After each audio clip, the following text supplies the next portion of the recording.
Salam alaikum, Azul Filaoun. Bonsoir. 61 ans après l'indépendance de notre pays, les Algériens ont l'impression d'un grand gâchis au regard du potentiel dont l'Algérie dispose.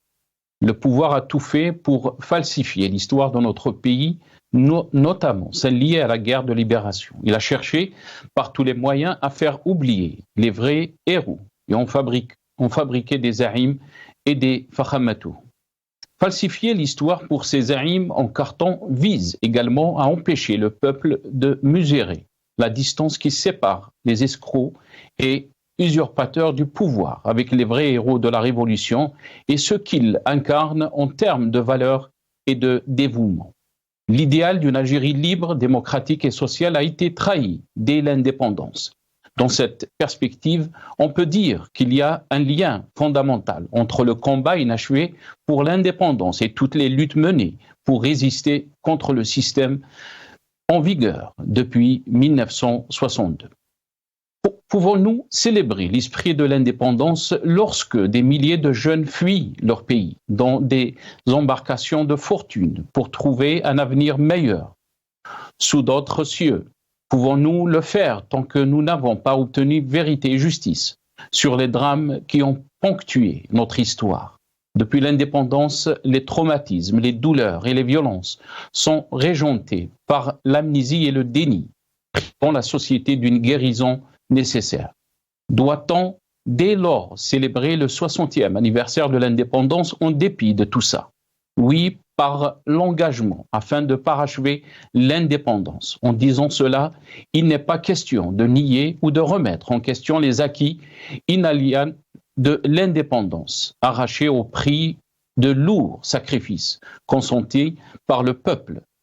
Le Hirak est précisément une demande d'aboutissement de l'indépendance, pas l'avènement d'une pseudo-nouvelle ère politique. Le slogan « Istiqlal » ne remet pas en cause l'indépendance du pays, mais il rappelle la nécessité de parachever une indépendance citoyenne qui consacre la liberté, la justice et l'état de droit. Celle qui définira un nouveau rapport entre gouvernants et gouvernés. Le Hirak s'inscrit dans cette continuité historique. Il est et restera porteur de la même espérance lumineuse pour laquelle se sont sacrifiés nos valeureux Shuhada Rabbi Yarhamhum. Libérer le pays et le peuple en se réappropriant les valeurs de fraternité, solidarité, justice et liberté. Cependant, cette espérance doit continuer à être agissante et active. Si elle ne l'est pas, elle devient chimère et illusion. L'espérance est le songe d'un homme éveillé. Algérie, 61 ans après la jeunesse en quête d'indépendance est le titre de notre émission pour ce soir. Et pour en parler, j'aurai le plaisir d'accueillir dans cette émission Hassan Hiresh, ingénieur, économiste, analyste politique. Il sera avec nous depuis Paris via Skype. C'est Hassan, bonsoir. Merci beaucoup d'avoir accepté l'invitation. Merci Nassar, merci à tous les téléspectateurs et merci à votre équipe qui est juste derrière vous et qui fait un travail extraordinaire pour permettre aux Algériens d'avoir d'autres nouvelles que les nouvelles de la chaîne officielle. Merci beaucoup Hassan Hiresh. C'est un plaisir de vous avoir dans cette émission.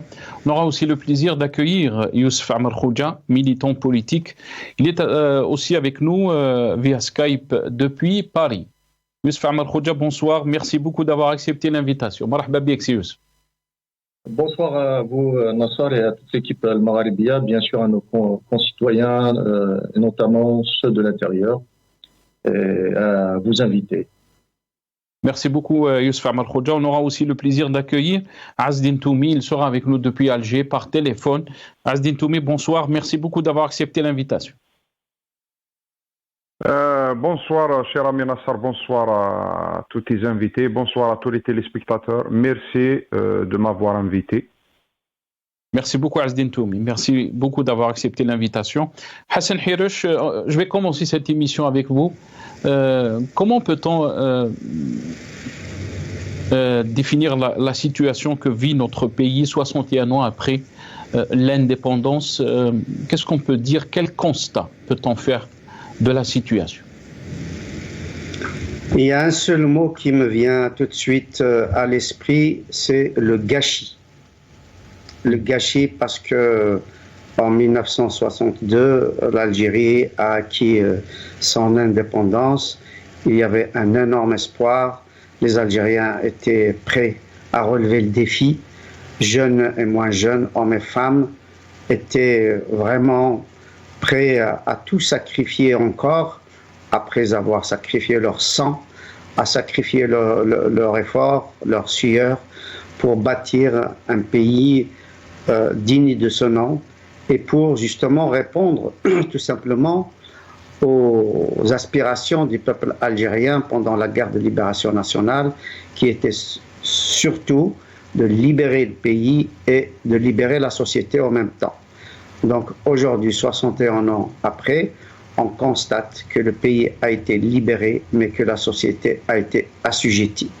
Elle a été assujettie de la faute des siens, de ceux qui, dès 1962, ont pris le pouvoir par la force et se sont succédés coup d'État par coup d'État depuis cette date jusqu'à aujourd'hui, et j'espère que ce ne sera pas jusqu'à demain.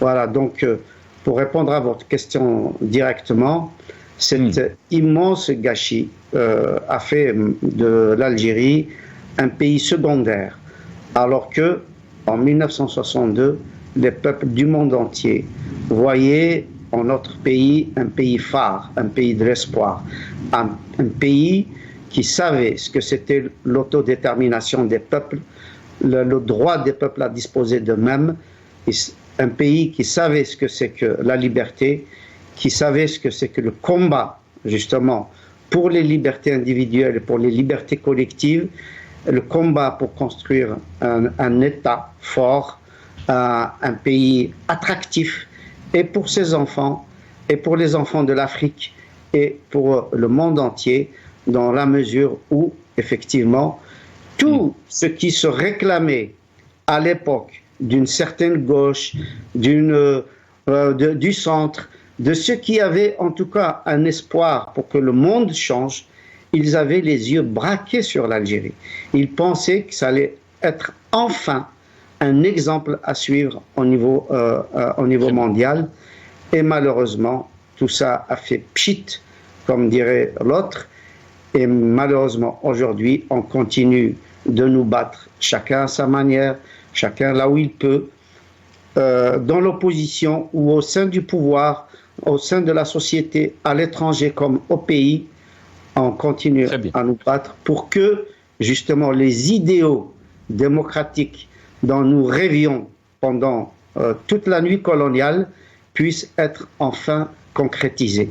Et malheureusement, ce n'est pas encore pour demain. Très bien. Restez avec nous, Hassan Hiresh. Youssef Amr Khoudja, Hassan Hiresh a utilisé bien sûr des mots très forts, dont gâchis. Est-ce que vous partagez le même constat que Hassan Hiresh? Est-ce qu'on peut parler de gâchis 61 ans après l'indépendance de l'Algérie? Bien sûr. Il a utilisé aussi le mot espoir. L'Algérie comme modèle dans son combat de libération. Youssef Amr Khoudja. En effet, donc l'Algérie a été un exemple pour une majorité des pays du tiers-monde sur ce qu'on appelait dans les années 60 et les années 70 la troisième voie du non-alignement. Et le fait d'avoir réussi une décolonisation admirable par son ampleur, pas seulement militaire, mais c'était aussi une victoire politique retentissante et historique dans l'histoire du monde, sachant que le cas de la guerre d'Algérie est étudié dans plusieurs pays. Donc tout ça, c'était vraiment des acquis au peuple algérien qui auraient dû l'emmener à un développement, une prospérité depuis au moins une trentaine d'années, voire une quarantaine d'années.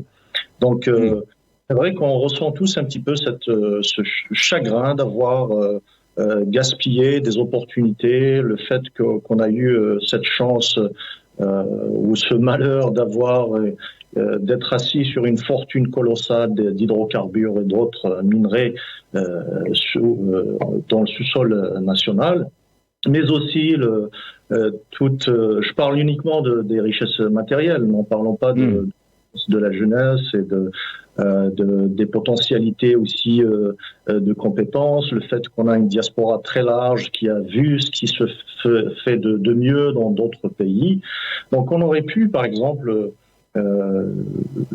éviter de tomber dans cette fuite en avant, ce régime qui est toujours dans cette fuite en avant et de la confrontation avec son propre peuple, alors que dans notre culture, on peut tout à fait arriver à une réconciliation pacifique et de construire main dans la main l'avenir des générations, même notre avenir à nous tous. Très bien. Restez avec nous, Youssef Amar Khoja. Azdine Toumi, je rappelle que vous êtes à Alger. Comment vous avez senti donc cette date historique, qui est le 5 juillet bien sûr, comment les Algériens l'ont vécu? Certes, du côté du pouvoir, la question est très claire, mais il y a un sentiment de perte de temps, un sentiment de gâchis. Ça a été rappelé par Hassan Hiresh, mais aussi par Youssef Amar Khoja. Quel est votre sentiment, Azdine Toumi? Les Algériens, chaque année, à l'occasion du 1er novembre ou du 5 juillet, ils abordent ces dates avec beaucoup de fierté. Et pas uniquement les Algériens de l'intérieur, mais aussi de la diaspora à travers le monde entier.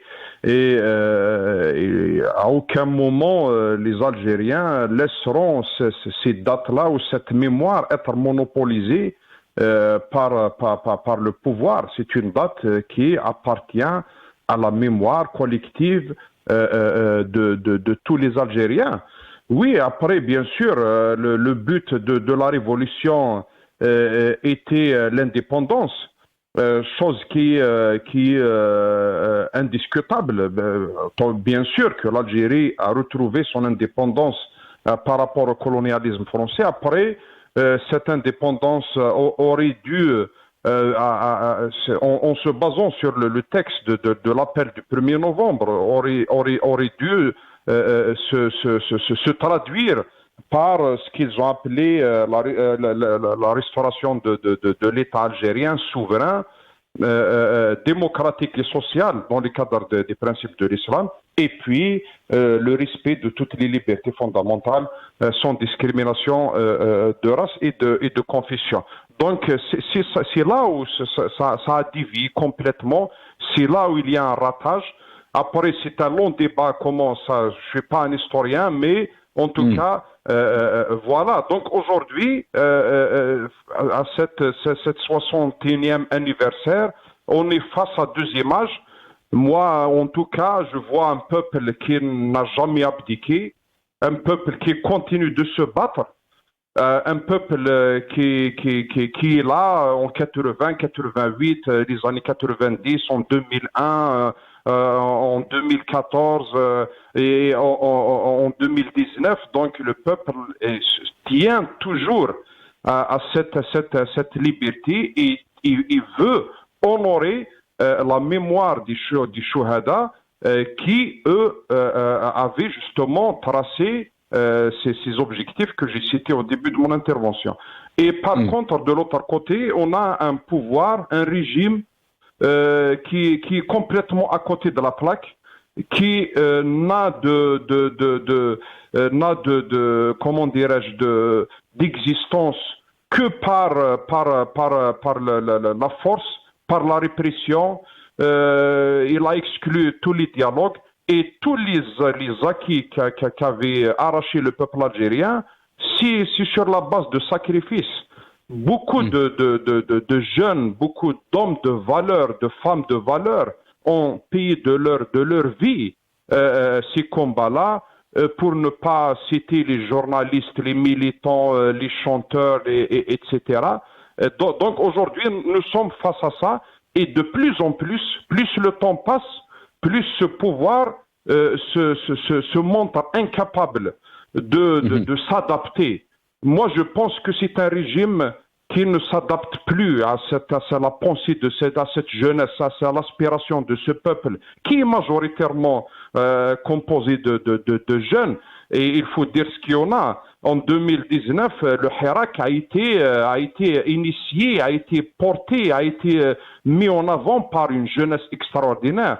Donc, absolument. Moi, je pense que peut-être on reviendra sur ça. Absolument, mais cette jeunesse, aussi, à l'image du peuple algérien, n'abdiquera jamais. Et à tout moment, elle peut renverser la table. Très bien. Restez avec nous, Azedine Toumi. Hassan Hiresh, Azedine Toumi a rappelé aussi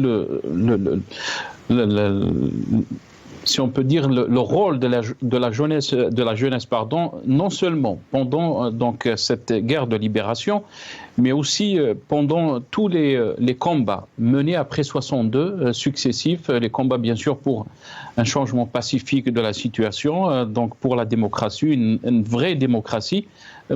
Comment peut-on faire la différence entre la jeunesse qui a joué le rôle de libérateur et cette jeunesse assoiffée donc de démocratie et de liberté? On est toujours dans la même équation, c'est-à-dire que la jeunesse de 54-62 justement a été trahie à partir de 1957 avec l'assassinat d'Abban Ramdan. Je pense que le fleuve de la révolution algérienne a été détourné à partir de ce moment-là. C'est-à-dire que le groupe d'Oujda, qui a participé activement à cet assassinat, et à mon avis, c'est l'avis de beaucoup d'historiens, dont Mohamed Harbi, et pas uniquement lui, avec une implication très forte, pour ne pas dire directe, de l'Égypte. Donc il a commencé déjà à avoir, dès ce moment-là, déjà les ingérences étrangères. Et on le vit encore aujourd'hui. Donc c'est la même équation dans la mesure où les jeunes Algériens se battent pour libérer leur pays, pour libérer leur société. Et puis vient un pouvoir, un groupe d'hommes qui justement détourne le fleuve, confisque l'indépendance, confisque le combat, etc. Donc nous sommes en quelque sorte toujours dans la même situation. Si on observe, on voit bien que l'Algérie vit encore une fois, comme je le disais, de coups d'État. Depuis l'assassinat d'Abban, ensuite en 1962, on a éliminé le GPRA, et il a été éliminé par le groupe d'Oujda. On a arrêté les travaux de l'Assemblée constituante. Après, il y a eu 1965, Boumedienne a pris le pouvoir global, total. Il a installé un système militaro-policier et on vit encore dans ce système-là. Et on a eu Chadli qui a été désigné par les services autour de Khasdi Merbah. Après, il y a eu l'interruption du processus électoral de 92. Tout le monde sait tout ça. Donc, il y a eu effectivement toutes les batailles qui ont été rappelées par Azedine Toumi à juste titre. Et on arrive aujourd'hui à une lutte pacifique pour retrouver la souveraineté du peuple algérien. Malheureusement, il y a un groupe, toujours, au pouvoir, et je ne dirais pas tout le pouvoir, parce que on voit bien quand même qu'il y a des gens comme Ali Rdiri, qui est quand même un général, comme Ben Hadid, qui est un général, etc., qui sont retrouvés broyés de la même façon que les opposants algériens. Donc, à l'intérieur même du système, il y a des gens qui souffrent parce qu'ils voient leur père qui les empêche d'agir, qui les empêche justement d'accéder à la demande sociale, à la demande globale, à la demande du peuple algérien, qui est de libérer le champ politique, le champ médiatique, le champ démocratique, etc., et aboutir enfin à un pays où l'état de droit, comme vous l'avez si bien souligné dans votre brillante éditoriale, l'état de droit soit mis en place, soit respecté, et que ce droit d'ailleurs soit l'émanation du peuple à travers une assemblée élue, légitimement élue à partir évidemment donc d'élections véritablement transparentes, véritablement libres, à partir évidemment de courants politiques complètement divers et où le peuple algérien pourrait justement travailler à la cohésion nationale, à la cohésion sociale et à l'unité du pays. Aujourd'hui, l'éclatement est non seulement au sein du pouvoir, mais cet éclatement au sein du pouvoir, aussi bien au sein de l'armée, au sein des services, au sein de l'administration, etc., évidemment se reflète dans la société. On voit qu'il y a des courants qui s'entre-déchirent aujourd'hui verbalement. Il faut espérer que ça reste verbalement, que ça ne soit pas violent dans les mois ou les années à venir. Donc personnellement, je suis inquiet. Vous savez, de vos invités, je suis le moins âgé, le plus vieux. J'avais 12 ans en 1962 et j'ai vu l'émotion collective. J'ai vu comment les Algériens étaient sortis dans la rue. On était dans des camionnettes, dans des voitures, on klaxonnait, il y avait des you-you, il y avait un enthousiasme indescriptible. Il y avait une espèce d'euphorie, une transe nationale qui a véritablement, signifié sa joie, son bonheur justement d'avoir aboli le joug on a colonial. Détruit tous ses rêves, Hassan Hirj. Pardon ? On a détruit tous ses rêves, tout cet enthousiasme qu'il y avait juste après l'indépendance. C'était une destruction immédiate. La prise de pouvoir des gens, des hommes armés du groupe d'Oujda contre le GPRA, contre l'Assemblée nationale, contre les dirigeants légitimes du FLN-ALN, eh ben, cette intrusion violente de leur part a fait que aujourd'hui l'Algérie ne sort pas justement de cette violence institutionnelle et ne sort pas de ce schéma justement qui fait que il n'y a pas d'hommes légitimes au sein du pouvoir. Il y a des gens de bonne volonté évidemment au sein du pouvoir, on ne peut pas le nier ça. Dire que sont tous pareils, à mon avis, c'est non seulement se tromper, mais aussi c'est s'aliéner ceux qui peuvent être du côté du peuple, du côté de l'opposition, du côté de ceux qui luttent, de ceux qui quotidiennement, comme vous le faites, Monsieur Nassar, avec vos collègues, donc je pense qu'il faut discerner le bon grain de livret, et c'est pour ça qu'il faut garder espoir, c'est pour ça qu'il faut se dire que peut-être qu'un changement n'est pas à exclure, d'autant plus que l'Algérie alignée depuis 1962, depuis Ben Bella, alignée sur Moscou, est en train de vivre des moments peut-être assez difficiles d'un point de vue géopolitique, d'un point de vue stratégique, parce que son allié principal, d'un point de vue à la fois militaire, au niveau de l'armement, etc., d'un point de vue de la formation des élites, des services secrets, d'un point de vue aussi des alliances stratégiques au niveau international, etc., l'affaiblissement de Moscou peut aboutir, c'est pas mécanique, mais il peut aboutir à une espèce de ramollissement de la psychorigidité politique d'Alger et peut aboutir peut-être à d'autres alliances et à d'autres perspectives géopolitiques et du coup nationales.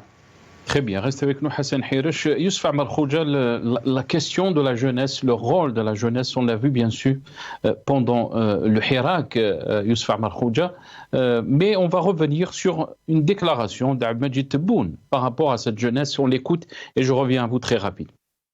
الشباب الجزائري حاسدين فيه الحيوية نتاع الشباب هذا كل الدول معترفة به. أنا التزمت باش ننصب المجلس الأعلى للشباب باش يولي ولا حاجة ولا قرار يتعلق بالشباب يفوت بلا ما يفوت على المجلس الأعلى للشباب قرروا مصيرهم بيدهم. Qu'est-ce que vous en pensez, Yousef Amar Khouja? Bien sûr, il a dit que Hasdin Fihum, c'est-à-dire il nous envie par rapport à la jeunesse que nous avons. Je sais que Hassan Hirj, peut-être, je dois un peu traduire ce qu'il a dit à Abdelmajid Tebboune. Mais c'est des déclarations, bien sûr, que quand on décrypte un peu ce qu'il y a par rapport à la situation réelle, on voit notre jeunesse désemparée, notre jeunesse qui a un seul espoir, c'est de quitter l'Algérie. Qu'est-ce que vous en pensez, Youssef Amerkhoudj? C'est déjà, on est habitué de ce genre de mensonges parce que malheureusement, il faut pas, je vois pas quels sont ces pays qui nous envient de voir toute une jeunesse dont le seul rêve est de fuir le pays. D'ailleurs, on a vu récemment que même des sportifs de haut niveau Absolument. fuient. Et n'en parlons pas de nos compatriotes qui se noient par dizaines chaque semaine depuis plusieurs années dans la mer Méditerranée. Un drame dont est responsable ce régime même et qui nous fait très très mal. Donc nous sommes tous indirectement ou directement touchés par ce phénomène de haraga, donc toute une jeunesse qui n'espère qu'à fuir le pays pour espérer des jours meilleurs et construire un avenir de l'autre côté de la Méditerranée. Donc je sais. Et quand il dit, Youssef Amerkhoudj, désolé, je vous ai coupé. Quand il dit qu'on va faire on va créer le Haut Conseil de la jeunesse et qu'aucune loi ne passera sans qu'elle passe avant par le Haut Conseil de la jeunesse. La question qui se pose, bien sûr, les Algériens, quand on analyse la situation, et on voit que les gens qui sont au pouvoir, c'est des gens qui tous dépassent la 70 ans. On peut même aller à dire que c'est une gérontocratie, si on peut dire. Elle est où cette jeunesse, Youssef Amerkhoudj? Non, mais c'est toujours, on est toujours dans ce jeu de mensonges et de vendre des espoirs vides de sens. Donc, créer un haut comité ou une commission pour la jeunesse, c'est comme tout ce qu'ils ont essayé de créer, ce sont des coquilles vides. Parce que l'essentiel pour vraiment aller faire des choses concrètement et construire des choses, on ne peut rien construire sans inclure le peuple dans la décision, dans les grandes décisions de l'État, et notamment de revenir à la légitimité populaire. Donc c'est ça la première étape, c'est d'aller vers une légitimité populaire pour faire participer déjà toutes les Algériennes et Algériens qui ont des sensibilités différentes. Et revenons à l'espoir, moi, bien sûr qu'il y a un grand espoir, surtout à partir du février 2019, donc le Hirak a démontré, pas seulement aux Algériens, mais aussi au monde entier, que l'Algérien n'est pas celui qui, quand il se révolte, ce sera de la violence et du sang qui va couler. Donc le Hirak a démontré, au même moment où il y avait des heurts violents dans des capitales occidentales démocratiques, de pays démocrates, le Hirak algérien a démontré des choses admirables, une organisation admirable, la non-violence, le fait que pendant des années, pendant des mois et des mois, même si le climat était vraiment très violent du côté de la répression de la répression officielle, c'est-à-dire des services de police et autres de ce régime, les manifestants algériennes et algériens avaient tenu à garder leur sang-froid et leur calme, et surtout pour préserver un principe qui est devenu maintenant un principe fondamental de la militance et de comment penser la politique et l'acte politique en Algérie, qui est celui du pacifisme. C'est une véritable révolution. Le fait même d'avoir poussé un président qui était indéboulonnable à la démission, le fait que à un moment, le régime lui-même a vacillé à plusieurs reprises, le fait que les clans se sont déchirés entre eux, juste parce que le peuple, à un moment donné, il s'est révolté d'une façon très civilisée, alors que quelques semaines avant, il y avait un ancien Premier ministre qui disait « Mais vous ne savez pas comment manifester. Si vous sortez, ça sera comme la Syrie. » D'ailleurs, je me rappelle de cette qui a dit à Ouihia, l'Algérie, ce n'est pas la Syrie. Et voilà ce qui est merveilleux. Donc, moi, je tiens à insister sur le fait que le Hirak a apporté un immense espoir. Et Inch'Allah, c'est grâce au principe du Hirak que nous allons construire une véritable république démocratique algérienne qui va inclure toutes les sensibilités du peuple algérien. Très bien. Restez avec nous, Youssef Amr Khouja.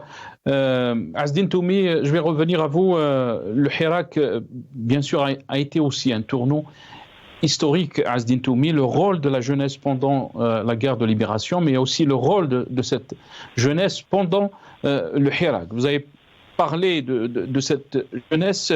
Est-ce qu'on peut dire que la jeunesse a un rôle déterminant bien sûr, pour arriver à changer de système et à bâtir cette Algérie rêvée des Chouhada, Rabbi yarhamhum?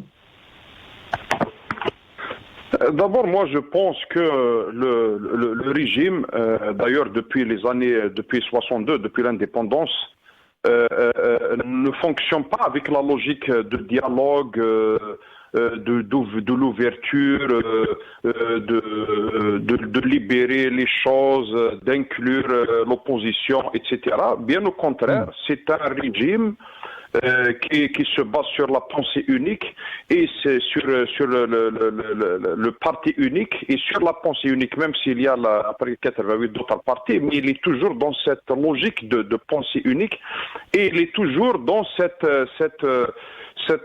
espèce il se met dans la peau de quelqu'un qui distribue les rôles. Et c'est à lui, c'est à lui de dessiner la carte, le jeu politique et tous les autres secteurs, et chacun, il lui donne un rôle à jouer. Et il est dans ça, même maintenant, peut-être je reviendrai sur ce fameux haut conseil de la jeunesse, c'est que le pouvoir, pour désamorcer, pour désactiver, pour immobiliser la jeunesse, peut-être il l'a mis dans cette espèce d'appareil. Donc, moi je pense, quand la jeunesse a refusé de jouer ce rôle d'outil que voulait utiliser le pouvoir pour manipuler, pour rester, se maintenir, et le pouvoir maintenant a peur de cette jeunesse. Il a même, à mon sens, développé une haine envers la jeunesse. Il y a même de la vengeance dans ces agissements. Parce que tout simplement, la jeunesse algérienne, c'est une jeunesse éveillée, c'est une jeunesse qui a refusé de jouer le rôle de figurant dans le schéma politique qu'avait tracé le régime. Il a refusé d'être une jeunesse soumise, il a refusé d'être complice de ce pouvoir dans cette espèce de destruction de tout ce que fait le peuple pour aller de l'avant avec cette Algérie. Il a refusé d'être une jeunesse inactive, morte. Donc on est dans tout ça. Donc cette jeunesse qui a pris ses responsabilités pendant le Hirak, elle a surpris plus d'un, il faut dire la réalité. Beaucoup de personnes à l'époque, y compris dans l'élite et dans la classe politique, misaient très peu ou pas du tout sur cette jeunesse. Qu'on disait une jeunesse qui était là, c'est une jeunesse qui ne portait pas le combat politique en elle, c'est une jeunesse qui se versait dans le sport, dans des trucs. Or que, bien au contraire, quand le moment est arrivé, cette jeunesse nous a surpris, elle continuera de nous surprendre certainement. Donc un régime, s'il veut être en cohérence avec cette jeunesse, comment a-t-il pu se tourner le dos, si peu, ce mot, je vais utiliser peut-être des mots tendres, mais il est allé plus loin que ça, il a tourné le dos au Hirak. C'est un régime qui a tout fait pour casser le Hirak. Il a tout fait pour désenraciner, pour éliminer toutes les traces. Et à travers, et parmi les outils qu'il a utilisés, la répression, faire peur aux gens, la manipulation, la ruse, il a tout utilisé pour casser cette révolution. ça relève même pas de l'erreur politique, au-delà de que ça soit c'est de la bêtise de tourner le dos comme ça à ta jeunesse, et cette jeunesse maintenant, elle ne peut pas être manipulée. Elle refuse d'être un outil de manipulation. Et c'est ce qui a fait que le pouvoir a développé en quelque sorte ce regard négatif envers la jeunesse, et il fait tout pour réduire cette jeunesse avec toute cette force, avec toute cette énergie, avec tout cet oxygène, cette fraîcheur, cette force. Mais aussi Azdine Toumi, mais aussi de l'autre côté. De le réduire dans des organisations, excuse-moi Nassar, de le réduire dans des espèces d'organisations, d'associations de quartiers, etc. Et le réduire dans... Et je vous donne un exemple, excusez-moi, contre les dernières législatives, le pouvoir il payait les jeunes pour se porter candidats, et tellement ils ne trouvaient pas de jeunes. Les jeunes ne voulaient pas être complices de ce schéma-là. Très bien, mais de l'autre côté aussi, Azdine Toumi, cette jeunesse aussi, si elle trouve l'occasion de partir, elle quitte l'Algérie. Est-ce que vous pensez qu'elle est étouffée, qu'elle ne s'exprime pas, qu'elle n'arrive pas à s'exprimer? Parce qu'on a vu cette affaire de jeunes handballeurs qui sont pris la fuite. Ils ont pris la fuite donc en Allemagne. On écoute la responsable de la fédération du handball d'Algérie, qu'est-ce qu'elle a déclaré, mais aussi ce qu'a déclaré Abdelmajid Tebboune par rapport au Harraga. بون اولا نتاسف على هذه الظاهره، ماهيش بالنسبه بك لكره اليد، راهي في جميع المجالات، ماشي غير في جميع، ما نقولش غير في الرياضه، راهي في جميع المجالات. نتاسف على الظاهره، الناس حتى اللي ماهيش تهرب في كره اليد راهي كاين اللي راهم يحرقوا في البحر. والله غير انا نتاسف على هذه الظاهره باسكو جو فوا با علاه. بالك قبل كانت ظروف شويه، دوكا الظروف في الجزائر راهي اي انسان يقدر يعيش، يقدر يخدم، يقدر يدير الدراهم. انا نامن بلي بلادنا هي احسن بلاد في العالم، انا بالنسبه لي هيك جو فوا با علاه يهربوا. احنا نتمنى ان شاء الله الجزائر اللي بغينا نبنوها مع بعض، الجزائر الجديده تخلي الانسان يحب يعيش في بلاده. ربما ما بين الحلول. Azdine Toumi. Aujourd'hui, nous sommes dans une espèce de nuage, il n'y a pas de visibilité. Les jeunes Algériens qui sont ici en Algérie n'arrivent pas à se projeter dans l'avenir. Ils ont du mal à voir leur avenir en Algérie, dans leur pays. Et vouloir espérer mieux vivre, c'est légitime, ça fait partie de la nature humaine. Mais cette image, elle reflète l'échec du régime à trouver des solutions. Pendant le Hirak, il n'y avait pas le phénomène de Haraga, c'est arrêté, c'est réduit presque à zéro, parce que c'est une preuve que le Haraga, c'est un phénomène qui est en relation avec l'espoir, avec la visibilité. Aujourd'hui, les gens ont du mal à se projeter, à voir leur avenir, à voir l'avenir de leurs enfants. Donc, ils préfèrent chercher ailleurs, tenter leur chance ailleurs au péril de leur vie. Donc aujourd'hui, cette image, ça reflète l'échec. C'est pour ça qu'aujourd'hui, il faut dire ce qu'il y en a. Même si les discours des officiels, ils essayent toujours de donner l'image que la situation est positive, etc. Mais la crise, elle est là. On ne trouve pas les solutions. La crise politique, elle est là. Il y a un problème de liberté. Il y a un problème de démocratie. Il y a un problème dans la construction de l'État de droit. Nous sommes toujours dans un pays où on ne s'exprime pas. Nous sommes dans un pays où les gens ils sont opprimés. Il n'y a pas d'initiative. Nous sommes toujours dans un pays où les postes ne sont pas soumis à la compétence mais à la récompense. C'est le régionalisme, c'est la connaissance, c'est les groupes d'intérêt, c'est la lutte des clans. Mais tout ça, aujourd'hui, même sur le paysage politique que nous impose le pouvoir. Et c'est ça que le plus grand problème de ce pouvoir, c'est ce vouloir de s'entêter à s'imposer par la force. Ça ne marchera pas. ça fait perdre le temps, un temps précieux pour l'Algérie. Il y a encore une chance pour sauver ce pays, pour aller de l'avant.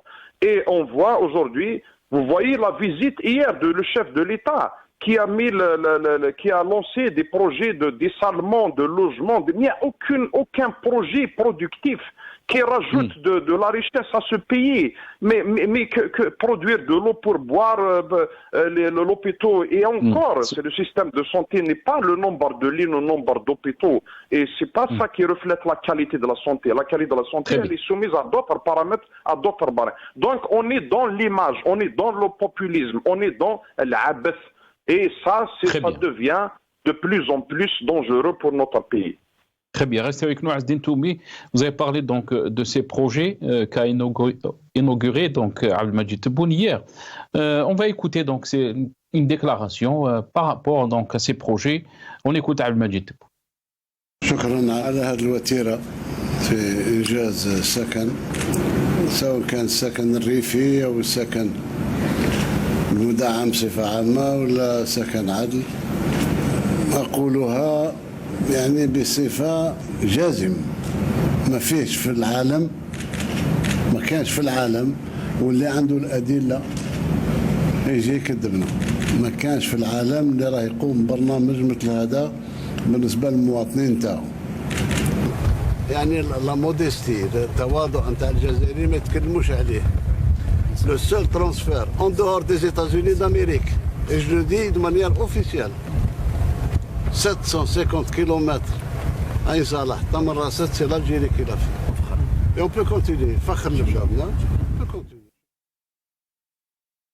Hassan Hirush, est-ce que le régime vit dans une autre planète? Bien sûr, Abdelmadjid Tebboune parle de la réalisation de ces projets, qu'il dit qu'il n'y a que les États-Unis qui ont fait mieux que l'Algérie.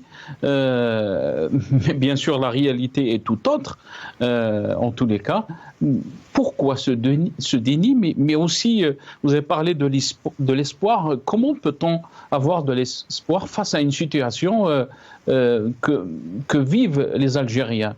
On sent qu'il y a un blocage, on sent qu'il y a que les Algériens ne voient pas déçus par rapport à la situation que nous vivons, et surtout que les choses ne s'améliorent pas. Comment peut-on arriver à des solutions pour que notre pays s'en sorte de cette situation, Hassan Hirush? D'abord, je remarque que la référence au niveau du développement, au niveau du travail, au niveau des projets, etc., la référence du président de la République, ce n'est pas Moscou, c'est Washington. Or, son alignement idéologique, politique, stratégique, etc., c'est Moscou, où là aussi des centaines de milliers de jeunes fuient la Russie pour aller en Europe, aux États-Unis, en Turquie, à Dubaï et dans les pays limitrophes. Donc ça, c'est une première observation. La seconde observation, c'est que justement, les jeunes Algériens, quand ils fuient, et ils fuient massivement, comme l'ont rappelé vos deux invités, ils fuient massivement vers l'Europe et le Canada. Ils ne fuient ni vers l'Arabie Saoudite, ni vers la Chine, ni vers la Russie. Donc, ils veulent tout simplement vivre comme la jeunesse vit en Europe, au Canada, qui sont justement les références de notre jeunesse. Or, le problème aujourd'hui, et quoi qu'on dise M. Tebboune, aujourd'hui, ce qui se passe, c'est que les Algériens, les jeunes Algériens, on leur offre une éducation au rabais. On leur offre un enseignement qui, malheureusement, est complètement désuet, complètement dépassé, et qui ne répond pas du tout aux exigences du monde moderne, à ce que l'Algérie doit être dans ce 21e siècle qui a déjà été entamé au moins d'un cinquième. Donc aujourd'hui, on est dans des contradictions extraordinaires. Et que propose le pouvoir à travers le président? Il propose la démagogie, créer un Conseil national de la jeunesse. Il ne nous dit pas comment ce conseil va être désigné. Est-ce que c'est lui-même qui va désigner quelques jeunes pour faire bonne figure et pour faire comme pendant toutes les années de démagogie antérieure, quand il y avait la JFLN, où on se rappelle de la jeunesse uniquement le 5 juillet ou dans des moments justement de festivités nationales et juste pour le folklore, ou bien il y aura des élections à l'échelle nationale. Et s'il y a des élections à l'échelle nationale pour justement ce Haut Conseil de la jeunesse, pourquoi ne pas le faire, comme disait Amar Khoudja et comme disait Azdin Toumi, pourquoi ne pas le faire en organisant tout simplement la compétition électorale, c'est-à-dire des élections libres et compétition démocratique, où les jeunes pourront avoir leur place. On ne peut pas parler de la jeunesse sans leur offrir un véritable avenir où ils peuvent prendre en main leur propre destinée. Ce n'est pas en les mettant dans un comité, un haut conseil, comme on a mis d'ailleurs Tamazirt dans un haut conseil aussi HCA, comme on lui a promis une académie, etc. On sait que tout ça, c'est de la démagogie. Donc aujourd'hui, les jeunes, ils se tournent vers l'Europe. Or, ils ont envie de vivre comme en Europe. Est-ce que l'Algérie a les moyens de leur offrir des infrastructures, une éducation, de leur offrir une liberté, etc., comme ils le désirent, comme ils le souhaitent, comme ils vont chercher ça? Mais l'Algérie a les moyens. Très rapidement, Hassan Hirj, parce qu'il ne me reste pas beaucoup de temps, je dois donner un peu de temps aussi à Youssef Amar Khoudja. Est-ce que si la question politique était réglée, est-ce que vous pensez que ces jeunes quitteront l'Algérie ou se tourneront vers l'Europe, comme vous êtes en train de le dire, Hassan Hirj? Ça dépend de comment cette question politique va être réglée. Si véritablement il y a un processus de souveraineté nationale rendu au peuple algérien, où effectivement le pouvoir actuel lâche du lest et organise de véritables élections démocratiques, c'est-à-dire avec évidemment une échéance en disant voilà, à partir de telle date, à partir du 5 juillet 2023 jusqu'à la fin de 2024. Une vraie transition démocratique.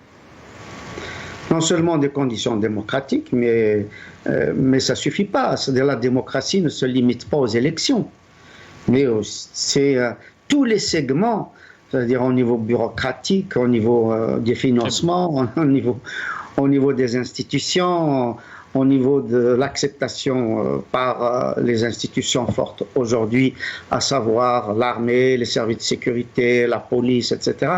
Quelle est leur position? Est-ce qu'ils ont envie de participer aujourd'hui à une sortie de crise et sortir l'Algérie justement du marasme dans lequel elle se trouve, dans d'une situation absolument chaotique où elle se trouve depuis 1962, avec un processus d'accélération, avec aujourd'hui des difficultés économiques, éducatives, politiques, sociales, sanitaires, etc. Restez avec nous, Hassan Hirj. Youssef Amar Khoudja, vous avez parlé de l'espoir. Je sais que vous avez beaucoup participé aussi avec la diaspora dans son combat pendant le Hirak. Pourquoi il y a un silence des partis politiques d'opposition, il y a un silence de l'élite face à cette situation catastrophique dont a mentionné Hassan Hirj? Et comment peut-on arriver à une vraie solution pour faire sortir l'Algérie de ce marasme? Bon, le silence par rapport à nos concitoyens qui sont à l'intérieur peut se comprendre parce qu'il y a une répression éhontée et qui va à l'encontre de tout ce que l'Algérie avait signé des accords internationaux, notamment sur la liberté d'expression et les droits de l'homme. Donc, quand on dit l'opposition, alors on parle bien de l'opposition qui s'inscrit dans le Hirak. Ces partis-là sont muselés, certains sont même menacés d'être dissous, alors que d'autres, l'opposition de la mangeoire, fait chauffer le bendir, comme on dit, donc fait chauffer pour préparer les élections de 2024. 2024. Donc, je reviens un petit peu à l'espoir, c'est que la Hirak, nous, dans la diaspora, qui avons la chance d'avoir beaucoup plus de liberté d'expression, donc on continue le combat dans le cadre du Hirak, la lutte pacifique, et surtout d'essayer de joindre les deux pôles du Hirak à se mettre à table pour sortir avec une feuille de route unitaire et au moment venu faire vraiment proposer un projet écrit au peuple algérien, notamment pour ce qu'on appelle les préalables démocratiques. D'autres choses, moi quand je vois par exemple, parlant d'espoir, bien sûr qu'il y a eu un espoir formidable avec le Hirak, avec tous ces slogans, les chants patriotiques qui ont été oubliés pendant des décennies et qui ont été enterrés par ce régime qui est finalement antinational. Ça a été un grand plaisir de voir que des jeunes ont réappris les chants patriotiques. L'hymne national a été réappris par la jeunesse aussi. Et c'est ça donc qui nous rend un grand espoir. D'ailleurs, l'hymne national maintenant, même ici dans la diaspora, des Algériens et Algériennes nés en France le connaissent. Et ça, c'est aussi un acquis du Hirak. Donc la mobilisation continue, Yousef Amar Khoudja. Le mot de la fin, très rapidement, Azdine Toumi, je vous laisse, vous êtes à Alger. Comment vous voyez les choses se développer très rapidement? Je voulais revenir sur l'espoir de la jeunesse. Il est en relation aussi avec la confiance. Aujourd'hui, on voit que la jeunesse algérienne a perdu confiance dans ceux qui gouvernent ce pays. Le jour où le peuple algérien choisira avec toute liberté et transparence celui qui le gouvernera, la confiance reviendra et l'espoir reviendra automatiquement. Moi, et l'espoir, il est toujours là. Pourquoi? Parce que nous sommes dans une équation où il y a un régime qui s'accroche à son histoire, à son passé des années 60, 70, qui encore veut ressusciter une politique dépassée par le temps, et ils sont à bout de souffle, et en face il y a une jeunesse qui s'accroche à son avenir, contrairement à ce régime qui s'accroche à son passé. Donc, nous sommes dans cette équation. Cette jeunesse, elle a de la fraîcheur, elle a du souffle, elle a de l'énergie, et elle a le vouloir et la volonté d'aller vers l'avant. Merci Azdine Toumi. Merci, désolé de vous avoir pressé. On est arrivé à la fin de cette émission. Merci beaucoup, Dr Hassan Hirish, ingénieur économiste, analyste politique. Vous étiez avec nous depuis Paris. Merci. Yousef Amar Khoudja, militant politique. Vous étiez aussi avec nous depuis Paris. Et merci Azdine Toumi, militant politique. Vous étiez avec nous depuis Alger. Merci à vous, chers téléspectateurs. Ya'tikoum saha, m'qaw ala khair.